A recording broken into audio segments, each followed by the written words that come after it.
Muy buenas tengan todos ustedes, mis amados, y también amigos que nos escuchan en este tiempito, en este espacio que el Señor nos regala y nos permite para meditar, reflexionar en su palabra y así poder conocerle un poco más y entender un poco más al Señor de acuerdo allí a Jeremías 9:23 y 24.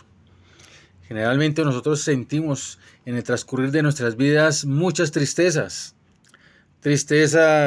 por problemas en el trabajo, problemas en la universidad, problemas en los colegios, problemas con nuestra pareja, problemas con nuestros hijos.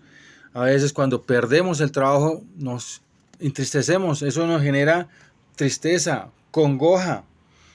También cuando somos fanáticos y aficionados al fútbol y vemos que nuestra selección Colombia pierde los partidos y no va al Mundial de Fútbol, eso nos genera frustración y de una u otra manera algún tipo de tristeza. Cuando vemos injusticias también nos genera tristeza y muchas cosas nos generan tristeza en nuestra vida.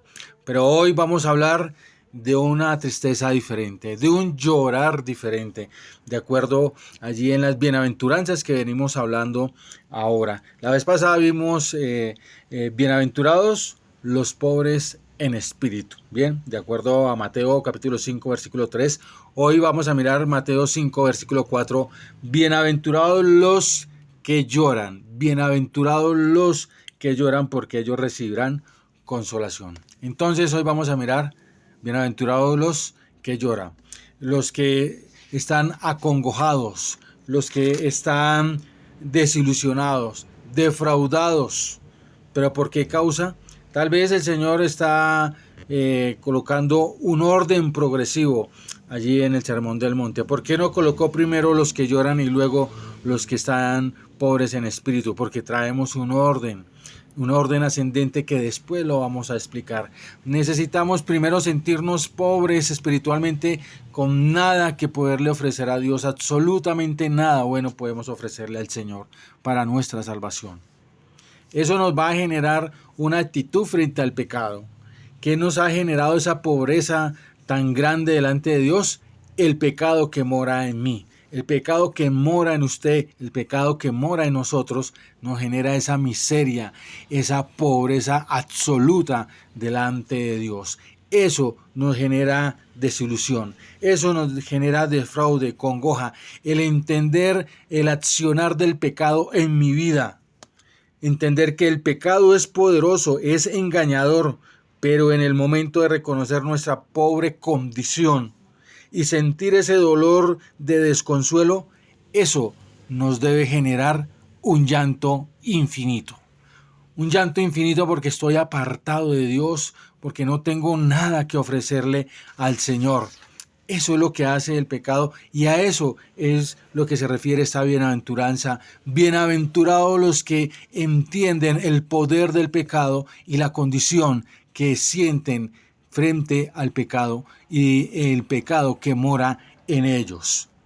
Y así el Señor tiene un encuentro con una mujer, estando el Señor en la casa de un fariseo. Esto lo encontramos allí en el Evangelio de Lucas 7, 36 al 50. Lucas 7, versículo 36 al 50. El Señor en una cena llega a una mujer con una reputación terrible, una vida pecaminosa increíble. Todo el mundo la conocía, pero a ella no le importa. Ella fue y entró allí a donde estaba el Señor, se postró delante del Señor, le adoró, ungió sus pies con un perfume supremamente costosísimo. Ella lloraba, le gemía al Señor a sus pies y estaba total y absolutamente avergonzada delante de Dios por causa de su pecado, y eso la desconsolaba.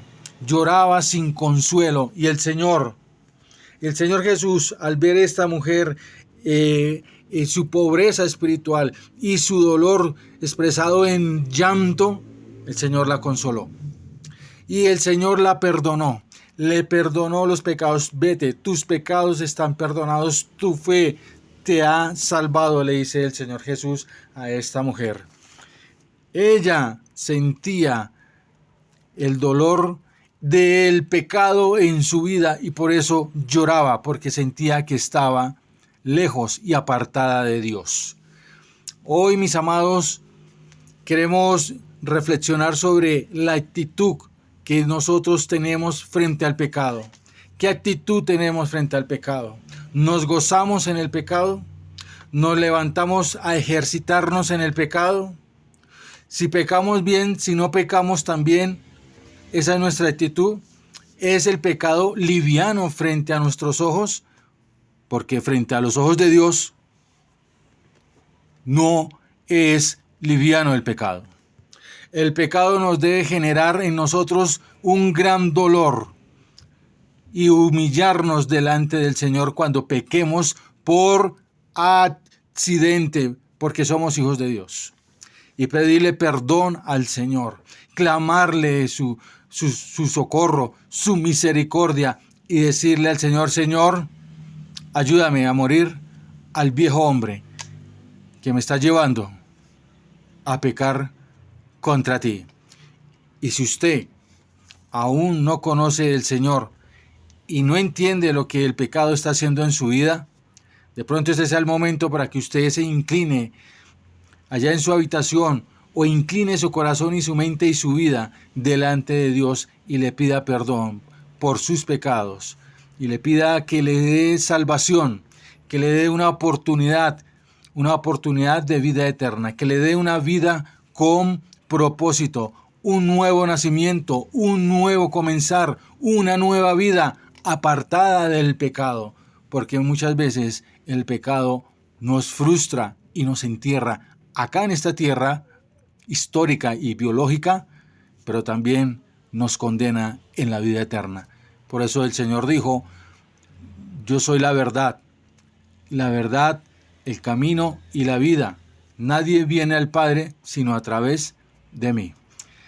Que podamos reflexionar y meditar en tener una actitud de arrepentimiento, una actitud de dolor y de llanto, de genuino arrepentimiento frente al pecado, y así poder llevar vidas de santidad que honren y glorifiquen al Señor. El Señor nos continúa bendiciendo. Muchas gracias.